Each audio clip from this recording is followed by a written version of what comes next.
ಎಲ್ಲರಿಗೂ Amrutha's tasty and healthy ಕಿಚನ್ಗೆ ಸ್ವಾಗತ. ನಾನು ಆಲೂಗಡ್ಡೆ ಮತ್ತು ನುಗ್ಗೆಕಾಯಿ ಹಾಕಿಬಿಟ್ಟು ಸಾಂಬಾರು ಮಾಡ್ತಾಯಿದ್ದೀನಿ. ಹಾಗೆ ಹೂಕೋಸಿನಲ್ಲಿ ಪಕೋಡ ಮಾಡ್ತಾಯಿದ್ದೀನಿ. ಅದು ಹೇಗೆ ಮಾಡೋದು ಅಂತ ನೋಡೋಣ. ಈಗ ಇಲ್ಲಿ ನಾನು 2 ಕಪ್ ನೀರು ಬಿಸಿಗೆ ಇಟ್ಕೊಂಡಿದ್ದೀನಿ. ಅದಕ್ಕೆ 1 ಆಲೂಗಡ್ಡೆನ ಕಟ್ ಮಾಡಿ ಹಾಕ್ಕೊಳ್ಳಿ. ಹಾಗೆ 2 ಚಿಕ್ಕದಾಗಿರೋ ನವಿಲುಕೋಸನ್ನ ಹಾಕ್ಕೊಳ್ಳಿ. 3 ನುಗ್ಗೆಕಾಯಿ ಹಾಕ್ಕೊಳ್ಳಿ. ಈಗ ಇದಕ್ಕೆ 1 ಸಣ್ಣದಾಗಿರೋ ಈರುಳ್ಳಿನ ಕಟ್ ಮಾಡಿ ಹಾಕ್ಕೊಳ್ಳಿ. ಹಾಗೆ ರುಚಿಗೆ ಬೇಕಾದಷ್ಟು ಉಪ್ಪು ಹಾಕ್ಕೊಂಡು ತಟ್ಟೆ ಮುಚ್ಚಿ ಇದನ್ನು ಒಂದು 15 ನಿಮಿಷ ಇದನ್ನು ಬೇಯಲು ಬಿಡ್ತಾ ಇರಿ.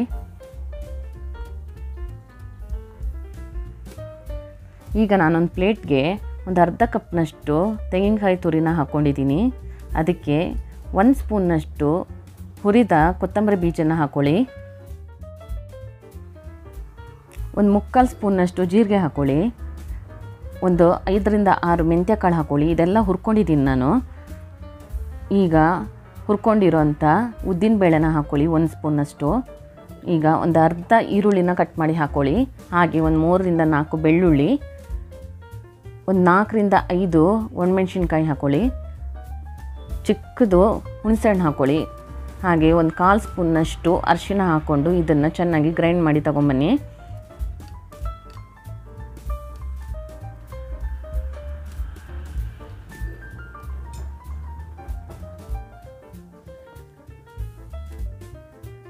ಇದು ಗ್ರೈಂಡ್ ಆಗೋಷ್ಟರಲ್ಲಿ ಇಲ್ಲಿ ನೋಡಿ,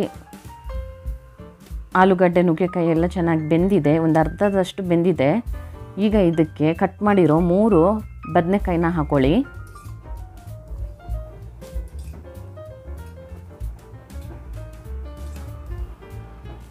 ಈಗ ಇದಕ್ಕೆ ಒಂದು 2 ಟೊಮೊಟೊನ ಕಟ್ ಮಾಡಿ ಹಾಕ್ಕೊಳ್ತಾ ಇದ್ದೀನಿ. ಇದನ್ನು ತಟ್ಟೆ ಮುಚ್ಚಿ ಇದನ್ನು ಒಂದು 5 ರಿಂದ 10 ನಿಮಿಷ ಚೆನ್ನಾಗಿ ಬೇಯಿಸಬೇಕು. ನಂತರ ಇದಕ್ಕೆ ನಾನು ಮೊದಲೇ ಬೇಯಿಸಿಟ್ಕೊಂಡಿದ್ದೀನಿ 1 ಕಪ್ನಷ್ಟು ತೊಗರಿಬೇಳೆನ ಬೇಯಿಸಿ ಇದಕ್ಕೆ ಹಾಕ್ಕೊಳ್ಳಿ. ಬೇಳೆ ಹಾಕಿಬಿಟ್ಟು ಒಂದು 5 ನಿಮಿಷ ಚೆನ್ನಾಗಿ ಇದನ್ನು ಬೇಯಲು ಬಿಡೋಣ.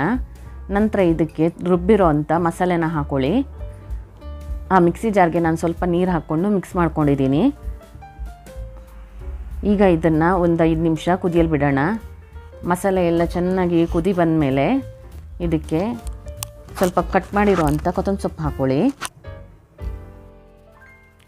ಇದಕ್ಕೆ ಈಗ ಕಟ್ ಮಾಡಿರೋಂಥ ಕೊತ್ತಂಬರಿ ಸೊಪ್ಪು ಹಾಕ್ಕೊಂಡು ಒಂದು 5 ನಿಮಿಷ ಕುದಿಸಿ ಗ್ಯಾಸ್ ಆಫ್ ಮಾಡ್ಕೊಳ್ಳಿ. ಈಗ ಒಂದು ಫ್ರೈಯಿಂಗ್ ಪ್ಯಾನಲ್ಲಿ ನಾನು ಸ್ವಲ್ಪ ಎಣ್ಣೆ ಹಾಕ್ಕೊಂಡಿದ್ದೀನಿ. ಅದಕ್ಕೆ ಸ್ವಲ್ಪ ಸಾಸಿವೆ, ಒಂದು 4 ರಿಂದ 5 ಬೆಳ್ಳುಳ್ಳಿ ಜಜ್ಜಿ ಹಾಕ್ಕೊಂಡಿದ್ದೀನಿ. ಇದು ಸ್ವಲ್ಪ ಕಲರ್ ಚೇಂಜ್ ಆದಮೇಲೆ ಇದಕ್ಕೆ 1 ಕಡ್ಡಿಯಷ್ಟು ಕರಿಬೇವನ್ನ ಹಾಕ್ಕೊಳ್ಳಿ. ಕರಿಬೇವು ಸ್ವಲ್ಪ ಫ್ರೈ ಆದಮೇಲೆ ಇದಕ್ಕೆ ಹಿಂಗೆ ಹಾಕ್ಕೋಬೇಕು. ಮೊದಲೇ ಹಿಂಗೆ ಹಾಕ್ಕೊಂಡ್ರೆ ಫುಲ್ಲು ರೋಸ್ಟ್ ಆಗುತ್ತೆ, ಅದಕ್ಕೋಸ್ಕರ ಆಮೇಲೆ ಹಾಕೋತಾ ಇದ್ದೀನಿ. ಹಿಂಗೆ ಹಾಕ್ಕೊಂಡು ಒಂದು ಸೆಕೆಂಡ್ ಇದನ್ನು ಫ್ರೈ ಮಾಡಿಬಿಟ್ಟು ಸಾಂಬಾರ್ಗೆ ಹಾಕ್ಕೊಳ್ಳೋಣ.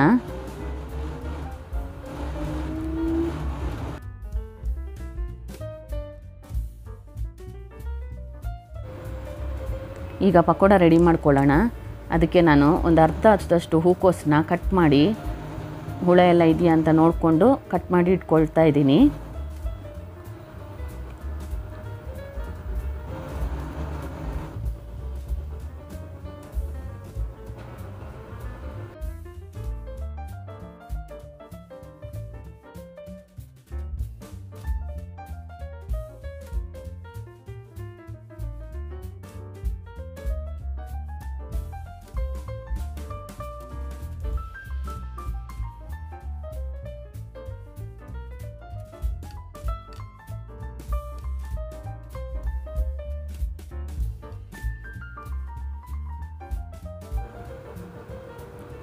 ಎಲ್ಲ ಹೂಕೋಸನ್ನ ನಾನು ಕಟ್ ಮಾಡ್ಕೊಂಡಿದ್ದೀನಿ. ಈಗ ಇದಕ್ಕೆ ಬಿಸಿ ನೀರನ್ನ ಹಾಕ್ಕೊಳ್ಳಿ.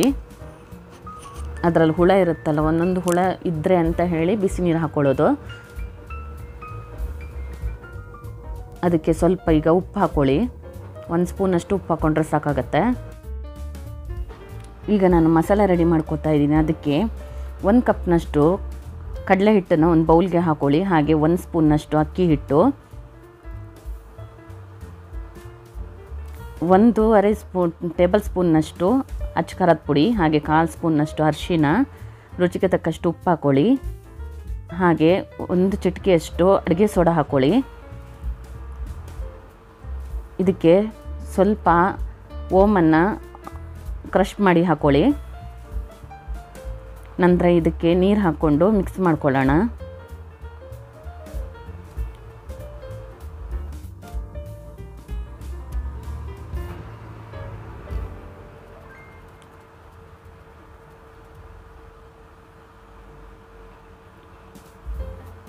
ನೋಡಿ ನಾನು ಮಸಾಲೆ ರೆಡಿ ಮಾಡಿ ಇಟ್ಕೊಂಡಿದ್ದೀನಿ. ಈಗ ಬಿಸಿನೀರಲ್ಲಿ ನೆನೆಸಿಟ್ಟಿರೋಂಥ ಹೂಕೋಸನ್ನ 1-2 ಸಲ ಚೆನ್ನಾಗಿ ತೊಳ್ಕೊಳ್ಳೋಣ.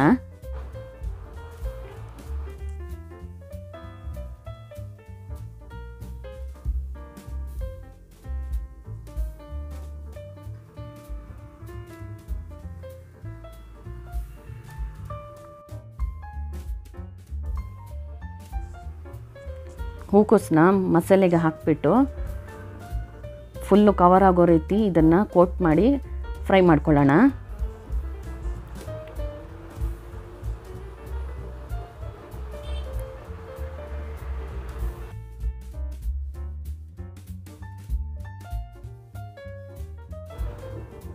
ಇದನ್ನು ತಿರುಗಿಸಿ ಹಾಕ್ಕೊಂಡು ಚೆನ್ನಾಗಿ ಫ್ರೈ ಮಾಡ್ಕೊಳ್ಳಿ. ಗೋಲ್ಡನ್ ಬ್ರೌನ್ ಆಗೋವರೆಗೂ ಚೆನ್ನಾಗಿ ಫ್ರೈ ಮಾಡ್ಕೋಬೇಕು, ಕ್ರಿಸ್ಪಿ ಆಗುತ್ತೆ. ಇದನ್ನು ಒಂದು ಪ್ಲೇಟ್ಗೆ ತೆಗೆದಿಟ್ಕೊಳ್ತಾ ಇದ್ದೀನಿ. ಎಲ್ಲ ಹೂಕೋಸನ್ನ ಹೀಗೆ ಫ್ರೈ ಮಾಡಿ ತೆಗೆದಿಟ್ಕೊಳ್ಳಿ.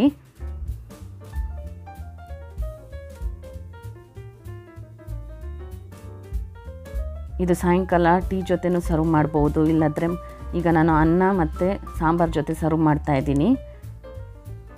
ಹೀಗೆ ನೀವು ಮಾಡಿ ಹೇಗಾಗಿದೆ ಅಂಥೇಳಿ ಕಮೆಂಟ್ ಮಾಡಿ. ನನ್ನ ವಿಡಿಯೋ ನಿಮಗೆ ಇಷ್ಟವಾದಲ್ಲಿ ಲೈಕ್ ಮಾಡಿ, ಶೇರ್ ಮಾಡಿ, ಹಾಗೆ ಸಬ್ಸ್ಕ್ರೈಬ್ ಮಾಡಿ. Thank you for watching.